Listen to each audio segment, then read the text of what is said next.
Hey guys, this is the second video for today, and this is all about triggers. And I still haven't done my hair because I still really don't care. There's Bonzo. Hey. um, so let's start off. Anxiety triggers, there are a lot of them, especially if you're a PTSD victim. Um, Sometimes, okay, let's start at the most sensitive and then go down. So, the most sensitive is asking somebody like about their anxiety. That can trigger them. I mean, it makes most of us very nervous. To explain that we have problems, it's kind of hard for every person.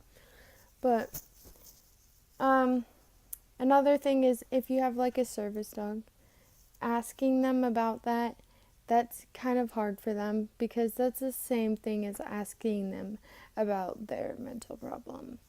Um, Another one is asking them what triggers them. That can be very hard. Um, you know, yeah. um, More are like something that gives you, like, reminds you of a memory is very hard for us. Like, if, let's say, for me, my grandma died, and I have this box. It sometimes can be triggering. Gonna you. Sometimes it can be triggering at night because I get night panic attacks. But I have this box, and my grandma gave it to me. I'll show you what's inside. 1 minute. It is a bunch of diamond stuff, jewelry, and she gave it to me before she died. Well, she picked it out for me before she died, and she did that with every grandchild, and you got it when you graduated, and I don't know, it reminds me of her. And I mean, I was there when she was in the hospital, and I can remember very vividly all the little things that happened, and remembering her just dying slowly, and it was very hard for me. And so, like, even talking about it right now is kind of triggering just a little bit. But so things that remind you of memories can be very hard. So even like just violence or simple gestures of, oh, you should hit that person, it can be triggering. Just be careful with how you talk to people if you know they have anxiety or PTSD. PTSD is basically just having severe panic disorder, just with memories. That's how I would explain it anyway. Probably not the medical diagnosis, but that's how I would explain it. And a lot of people with panic disorder, anxiety disorder, have those memories still, and they're not diagnosed with PTSD, but it's just because it's not as bad as, I don't know. Another trigger would be like talking about death or talking about like bad things that happen in life can be very hard for some people.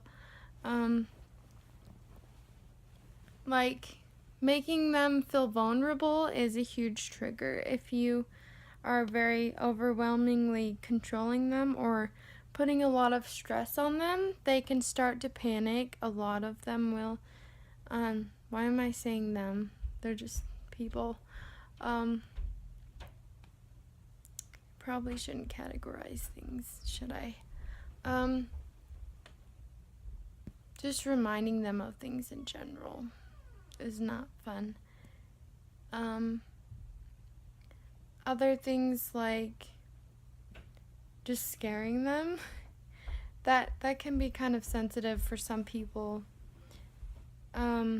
Putting them in risky situations is horrifying to a lot of us. Like, for example, I went rock climbing and it was horrifying for me because I had a little panic because, I mean, it's scary for everyone, but our scares of everything, like everything you get scared by that you don't have panic disorder, it's twice the amount of scare for us, and it continues. And so, I know, like, talking about their problems can really be triggering, and talking about their memories, just talking about them in general, can be triggering. Objects can, like I said, my little box, that can be kind of triggering too. There are just a lot of triggers and not enough time for me to tell you about all of them, but I don't know, just be careful. If they tell you at all that, that they, I don't know, my mind is dead this morning. Like I said, it's morning.